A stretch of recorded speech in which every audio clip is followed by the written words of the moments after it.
Well, welcome back to Principles with Cory and Logan. And guys, we've got another awesome episode. We've got a great guest, Luis Scott. He is a respected attorney and consultant. And y'all, I'm excited about you guys getting to hear his story, but also some of the things that I know we're going to talk into because he's an owner of a business owner. He's got injury law firm, 8-figure firm consulting. He helps legal professionals optimize and grow their practices. But he's also an author, and he's got a couple of books that are coming out that I know that are going to be great. And super excited to hear about his journey of leadership and life. And I know he's got a lot of experience that's really going to help us as we look into growing and developing ourselves. So, Luis, welcome to Principles with Cory and Logan. Thanks, Cory. I appreciate it. I'm glad to be on.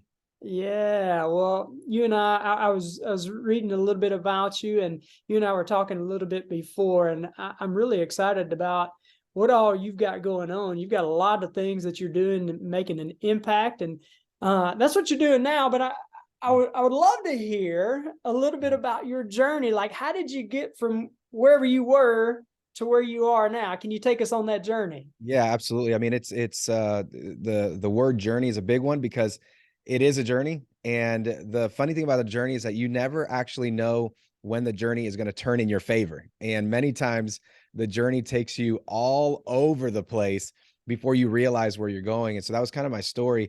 I started off wanting to be a professional baseball player. I'm from Puerto Rico. I played second base. I had the pedigree. My dad was a professional baseball player. He never went to the show, but he played double A ball. So I thought I had it, had speed, but I kept getting injured and injured and injured. And I realized I needed to go in another direction. And when I was little, my dad used to say, you're going to be a comedian or you're going to be a lawyer. And so I didn't see a clear, career path for comedian. So I decided I wanted to be a lawyer. But like many of us, we all deal with like this imposter syndrome. And so I didn't think that I was smart enough to be a lawyer. I didn't think that I was, I couldn't read as much as I needed to, that I had the background for it. Maybe my grades weren't good enough. But one day I met a judge. That judge told me that I could do it, and he invited me to do an internship with him. That completely changed my life. So that and a mentor of mine in my early 20s, they just told me, leaders are readers. You got to read. You got to better yourself. You got to grow yourself. You got to educate yourself. The keys of wealth are in a book. And I started to really subscribe for that. And I did something that I teach people to do now, which is the 52 and 52 week challenge, where you read 52 books in 52 weeks. Now, I know people think that's crazy, but I believe that created the greatest level of discipline that I could have ever imagined in my life. It required me to get up at 5 o'clock in the morning to read. It required me to read at night. And that started developing my kind of like endurance and perseverance muscle. So that journey, all of that started kind of coming together. I went to work for a law firm. I ended up becoming the managing partner, then started my firm, joined another firm, and here we are today. I have a law firm with almost 200 employees in a consulting business that is currently consulting about 100 law firms around the country. And so, but it all started with that long process of believing in myself. And that's what really got me here. Wow, dude. That's really powerful. Me and you've kind of got a very similar story. I thought I was going to be a professional baseball player, but dealt with the imposter syndrome as well. And I didn't even show up for my own tryout because I thought the catcher that team already had was way better than me. Oh, man. And that's an interesting thing. And what you said, I was curious for you. I know you said you went and you talked to the lawyer, went and interned there, but was there something like a turning point that's like, you know what? I see myself in a different light. Was there some kind of moment there? Not necessarily in the internship, but as I began to progress, because the internship, between the time I did the internship and the time I actually went to law school, was about 5 years. And that's what, I talk about that journey being very elongated. Like, I didn't immediately go. I finally believed I could go, but then there was still a lot of work that I had to do internally, because imposter syndrome is one of those things where it doesn't just go away because you snap your fingers or because someone tells you that they believe in you. You have to develop like this internal mental fortitude to get over whatever's creating the barrier in your mindset. And so it still took me a couple of years. And in fact, I didn't even go to law school right out of undergrad. I waited 2 years before I actually went to law school, just trying to figure out, was I good enough? Was I smart enough? Was this something that I was going to be able to do? Because one thing I didn't want to do is I didn't want to fail. And so many times we just don't do anything because we don't want to fail, not realizing that not doing anything is actually a failure within itself. Yeah, man, that's powerful. And you may or may not have an answer to this. I was just kind of curious. Wait, I mean, what do you think? Where do you think that comes from? Like that imposter syndrome, like that root of that. You got any thoughts on that? Like, Yeah, recently I actually heard someone explain imposter syndrome, and they said that whenever you reach a new level, you are an imposter. You've never been there before. You're walking into a room that you don't belong in. Until you've developed the mindset that you belong, the connections that you belong, you will feel like an imposter. And then when you go into the next level, you feel like an imposter. And I felt that way when I first became a legal assistant. I felt like I didn't belong there. I was learning new. When I became a lawyer, I don't belong in that room. There's lawyers that have been here 25 years. When I built a successful business, I don't belong here. I remember my very first VIP experience at like a baseball game. I was like, oh my gosh, there's so many people here who are successful and rich and money and this. And I was like, I don't belong here. But now that I go all the time, it's like, no, I actually belong here. Right. So it's like, you have to get comfortable with the room before you eliminate the imposter syndrome. And until then, you're always going to feel like an imposter. But here's the good news. You're going to feel like an imposter even when you elevate. That's yeah. awesome. Just get to the point where you belong in that new level and everything changes. That's a really powerful point. So kind of the way you said it right there is, I mean, each time you elevate, you in a new room and you are an imposter, and you can either succumb to those feelings or you can grow, right? And I like Yeah. that. Grow and become part of the community. So it's a new Yeah. community. Every time you up level, you're in a new community, become part of the community, and you'll no longer feel like an imposter. Wow, that's powerful, man. Mhm. I like that. That's good stuff. Well, a couple other things you're talking about, the 52 and 52 challenge. I like that. And was there a book or a specific book that was kind of turning point for you, or one that you continually recommend? That a book that I really like is The Four Agreements, and it talks about one specific agreement is the one that I really focus on. If you only read the book just for this one agreement, is to take nothing personally. So often we take things that people say personally, not realizing they're just projecting what's inside of them. They're projecting their insecurities. They're projecting their imposter syndrome. They're projecting their day. They're projecting their, bad morning. They woke up on the wrong side of the bed. They didn't get to eat their breakfast. They have to go to a job that they don't like. And then, you may get too close to them in a car, and then they project, and then they have road rage. It's not about you.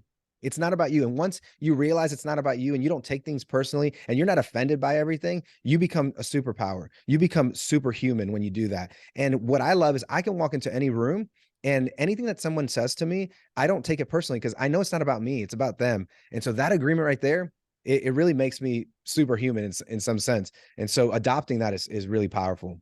Wow, man, that's really good too. I actually read a book. It's just a few months ago now. This is more of a faith-based book, but it kind of says the same thing. The name of the book is called The Bait of Satan, right? Okay. And Yeah. in there it says, here's what the bait of Satan is offense, being offended. And Yes, man, that goes hand in hand with what you're saying right there. Like, don't walk around with absolutely. offense, right? If you're offended, you become powerless. You don't, Yeah. there's no power in being offended everywhere. You're just angry. Yeah. That's right. Yeah. And I'm really curious too.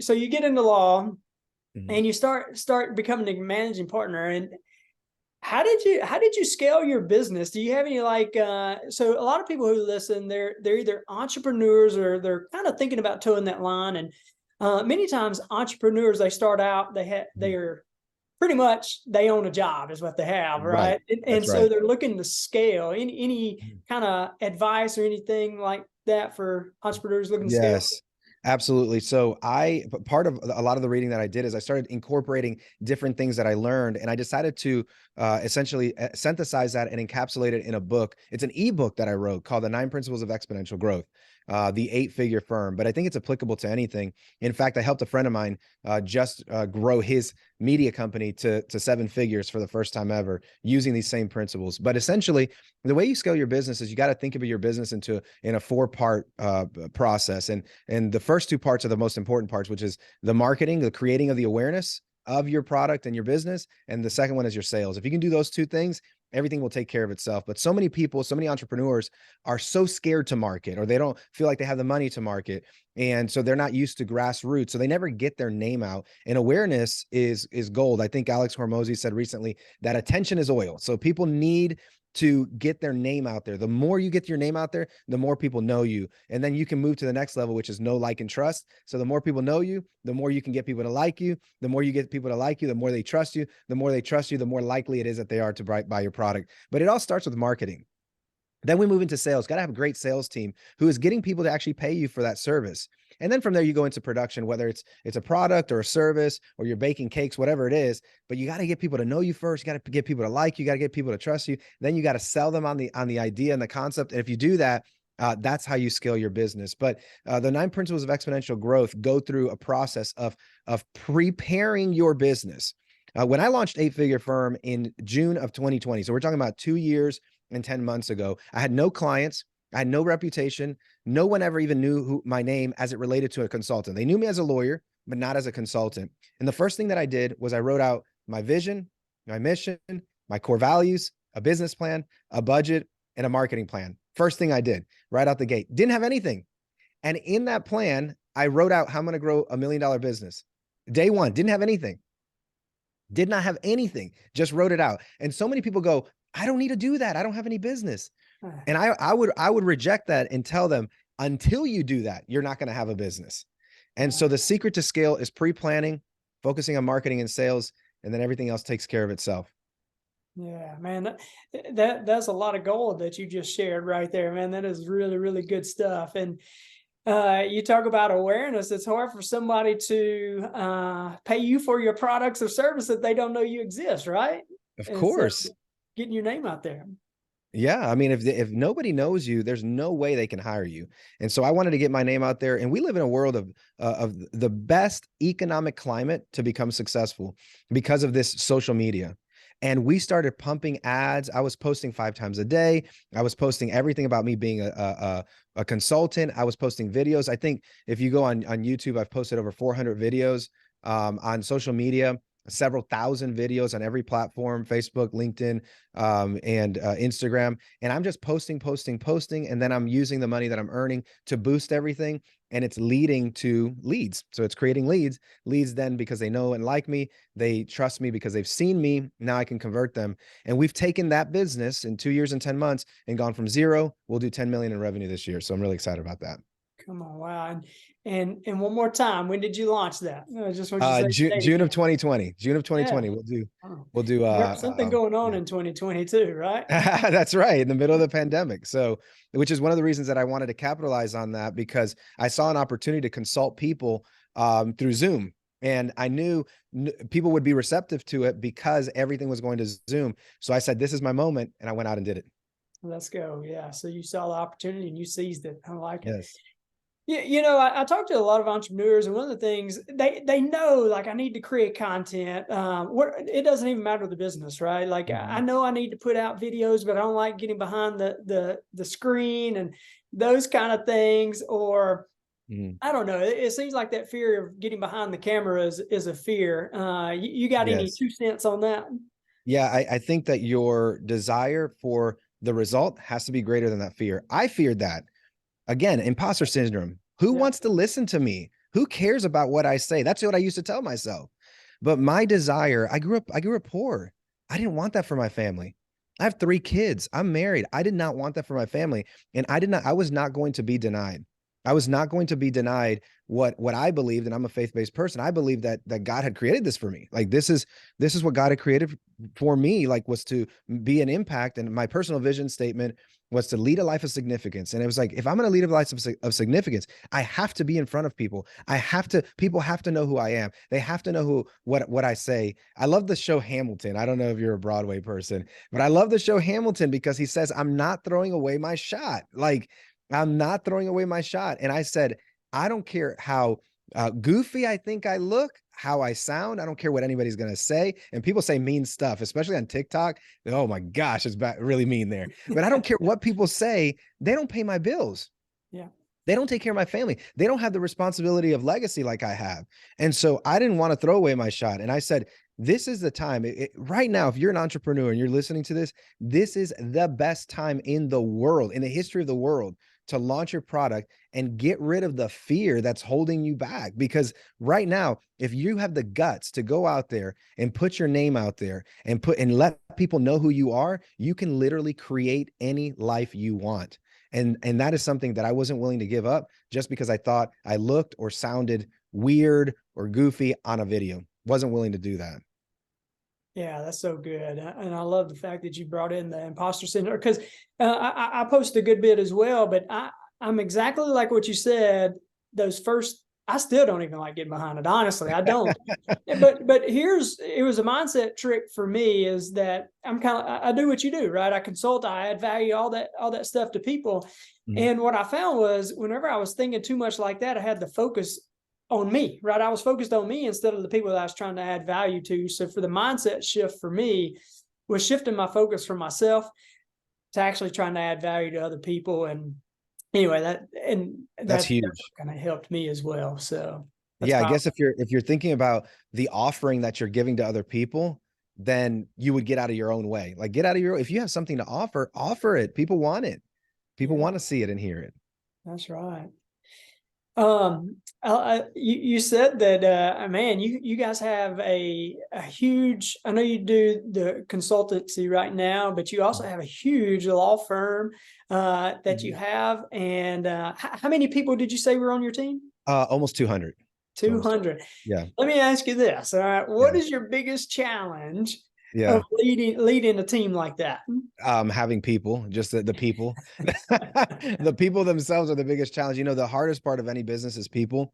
And the reason is because people are simultaneously predictable and unpredictable. Yeah. And at scale, they're super predictable. We know that most people are going to eat breakfast in the morning. They're going to eat lunch at 12 o'clock. They're going to want to leave at 5 o'clock. They're going to enjoy they're going to be looking forward to the weekends. But there's this like unpredictable behavior that occurs when people don't get their way, when people feel like they're not given what they want or need. And so there's like this lack of predictability. And we are so infallible as human beings. Like we don't even realize the subconscious things that make us behave in awful ways towards people, whether it's gossiping, backbiting, talking negatively about someone, trying to hold people down. Like we're just, it takes a lot of restraint to be a good person. And you would know that if you have kids, right? If you have kids, you know that they are inherently not good kids. You have to teach them to not be good kids. I have a little baby and I tell her, give me a kiss, and she'll slap me across the face. Like, we have to teach her, like, no, baby, you can't slap me. You have to, like, if you don't want to give me a kiss, that's fine, but don't slap me across the face with your spoon that has a bunch of yogurt on it. By the way, that's what happened this morning. I was leaving the house. I was like, give me a kiss, Emery. And she just slapped me across the face with a spoonful of yogurt. Like, you have to teach her, like, no, you don't do that. And so inherently people are not good. And if they don't work on intentionally being good people, they're going to let their subconscious natural instincts take over. And that's the hardest part of dealing with people. And I always say that being a business owner with this many people is emotionally traumatizing, because you begin to love the people you work with. And I always say I love my team, but the problem is that they don't always love me as much as I love them. And they're willing to give up a relationship that we've invested in. I mean, I have employees that have been here 5-6 years who just instantaneously leave. No notice, no care whatsoever. Yeah. For the relationship.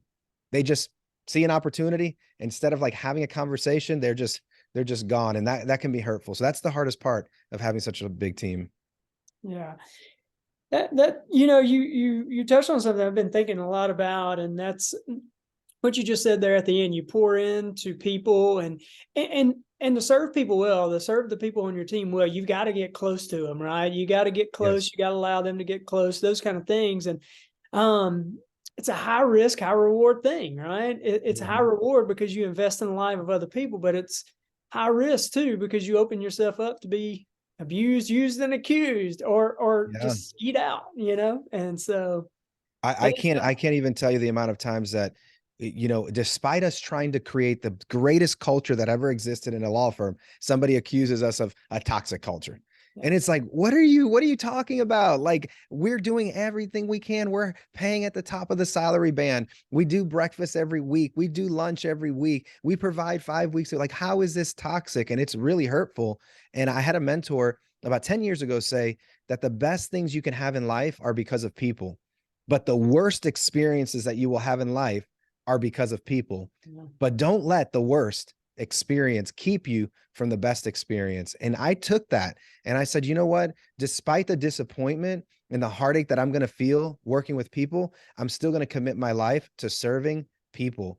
And it's been hard. It's been hard, but it's been also satisfying when you develop a true bond with someone and it's meaningful. Yeah, that's great advice, and kind of goes into the 4 agreements that you were talking about. That one agreement you talked about. Yeah, Yeah. absolutely. So, Luis, I can tell that you talked about in 2020, you kind of saw where the market was going. You saw an opportunity. So I perceive that you are a very opportunistic person, right? I Yes. can perceive that. And this is no right or wrong. We're only recording here, right?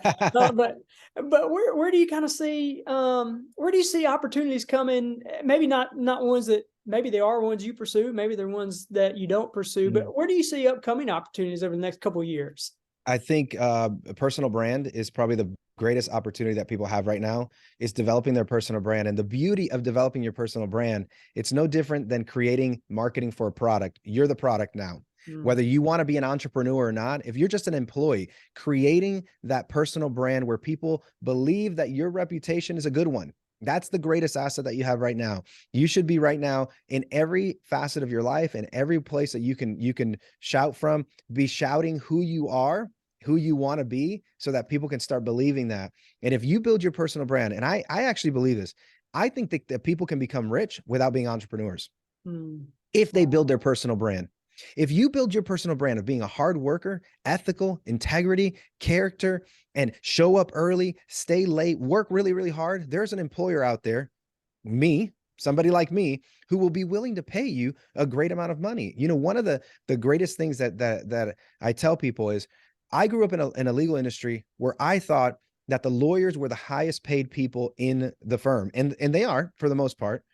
But now I run a law firm where I have multiples, almost a dozen of multi six figure employees who are non-lawyers.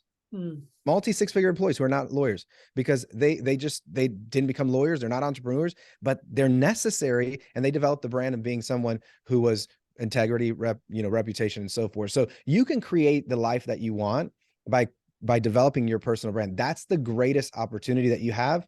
But if you want to talk about something unrelated to personal brand, technology is probably the greatest place. AI specifically, chat GPT's out there. I think that there's going to be a lot of opportunity with chat GPT. If somebody can figure out a way to create operational efficiencies for a specific, company niche or some kind of product service niche, that's going to be really, really huge. And somebody's going to do it in the next couple of years and become super rich.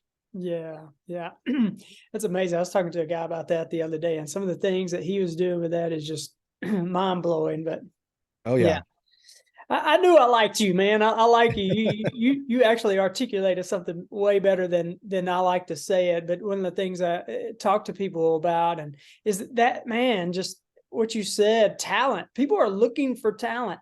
Oh yeah. Talent isn't just sitting at the house, and you can make yourself unforgettable, right? And I look for talent everywhere. I'll be at the airport, just watching the way that the people at the concession thing interact Right. with people, and those are great opportunities for people like that. That business professionals are through there all the time, and I agree. I totally agree. People don't realize that everything they do in every area of their life, no matter where they are, there are other people watching you. And you could make or break your entire financial life by the decisions you're making. And so the better you make decisions, the more likely it is that someone will see you. And if they see you, that's the first part, awareness, and they like you, then they're likely going to trust you. And once you get there, then it's just, all that's left is the shouting, as they say. Yeah, that's good. One last question around that. You talked about building the personal brand. Where do you see some of the best traction at platform wise for somebody who's they're wanting to start down that route? Where would you recommend? Right now it's TikTok. I think TikTok's the biggest place where you can be spending your time. I've had 3 videos that have gone micro viral, 50,000, 20,000, something like that. But I think that's the best place to spend your time if you can add value, and value can be either through, some sort of teaching. So people want to be educated or entertained, and it has to be done in a really good way. So TikTok is a really great place. Facebook Reels is really, really kicking it. My Facebook Reels right now, I just launched it not too long ago, over 1,000 views almost every single video. So like that's a really good place. And again, you don't need millions of views. You need hundreds of views, maybe thousands of views with the right niche, or with the right group. If the right group of people hear you and see you, that's all that matters. So Facebook Reels is good. YouTube Shorts also really, really good. And then the last thing is boosting everything. So making sure that you're boosting all your posts, $10, $20 to the extent that you can afford it. And if you can do that, that's going to get you a lot more traction. And I think I'm up to anywhere between all my platforms, because I try to post between 2 and 5 times a day. So if you take all the 5 major platforms, the work that we're doing, I'm getting somewhere around 80 to 90,000 views a day. And over time, that's going to pay off. Yeah, just compounds, right? That's right. That's great. Well, you and I were talking before we started recording that you've got a couple of books coming out this year. Can you share a little bit about those? Yeah. So I started writing a book about my personal journey, and then I took a year off because I was like, it was so hard to read it, to edit it. I was having a hard time reading it and editing it. And so I finally got the courage to read it and edit it and put it out there. But the book's called It Has to Hurt. And it's essentially about my journey of overcoming a lot of difficulties and challenges in my life. Like I've gone through a lot of different things in my life that many people would have given up on. And I chose to persevere. And I just talk about how to overcome those challenging things, because things are going to happen. And if you're living, life hurts. You're going to lose relationships. You're going to lose a job. You're going to lose money. You're going to make bad decisions. And the question is not whether life hurts. It's how do you move forward despite that? So that book's coming out May 30th. Really, really excited about that in my personal journey. And then my second book that I'm releasing, which will be my third published book, is called Partnerships Suck: How to Prevent Business Divorce. Because so many people go into partnership, and I want to explain to them what are the alignment points. There's 10 points of alignment that you and your partner need to have before you go into it. And what do you need to do once you're in it so that you make sure that you don't end it? And so that's going to be coming out in September. Really excited about that. Wow, that's awesome. Can you share one point or so with us? With the alignment? Yes, sir. Yeah. So one of the points of alignment is alignment of ambition, and making sure that you both share an equal ambition. And I talk about a story when I was in my previous partnership where one of my partners would come in Monday through Thursday, 10 a.m. to 3 p.m., would be playing, sports in the afternoon. Meanwhile, I was trying to work 5 days a week, 12 hours a day. Like we weren't aligned in ambition. And so it was frustrating me because I felt like I was putting in more work than they were. And so you got to be aligned in ambition. So that's one of the points. Yeah, man, that's powerful. One of the biggest mistakes I have made in business was in a business partnership, and our thing is a business that was going to work. We were good friends, but we did not have some of those tough conversations up front, like are we aligned in ambition, and I'm sure a lot of the other things that you're going to say, but we didn't have those conversations up front, and it did not last, and ultimately lost a close friend, right? Like, I mean, we're friendly, but probably would never be able to, well, I wouldn't say that, but we lost that close relationship that we did have. And, I hate that, I think about Partnerships Suck, the book itself, as a relationship book, because most partnerships are actually between friends. Yeah. Sometimes family, but a large majority are between friends.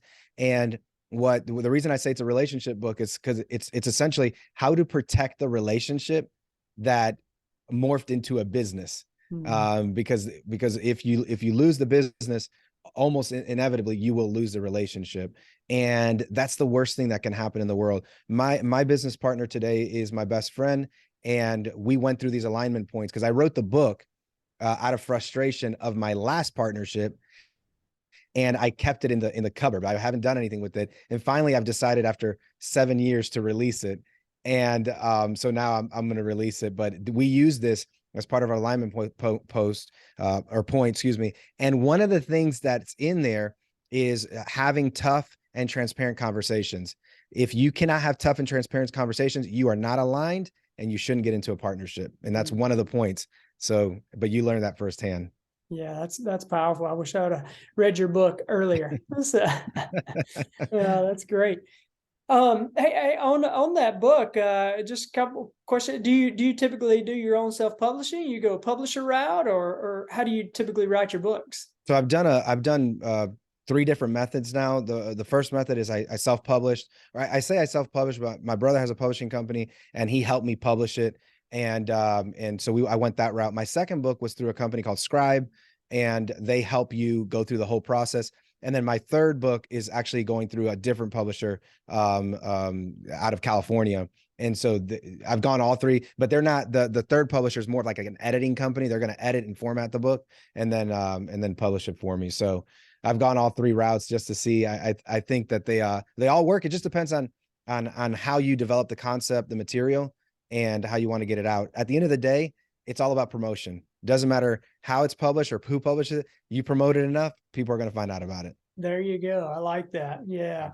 And that's another thing that I talk a lot of people about. They've got a book inside of them, but it's another one of those, it feels daunting to people Yes. to write a book, and it kind of keeps them on the sidelines a little bit. But I like what you said there, that there's a lot of different options you could go down, whichever one that you really want to go with, go all in on it. Yeah. It sounds like.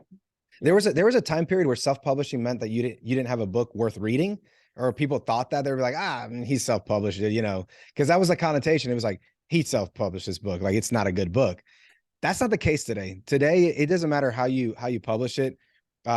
There's so many people out there writing and creating content. You just got to get out there. You got to let people know about it. And man, with Amazon, that you can get it out there.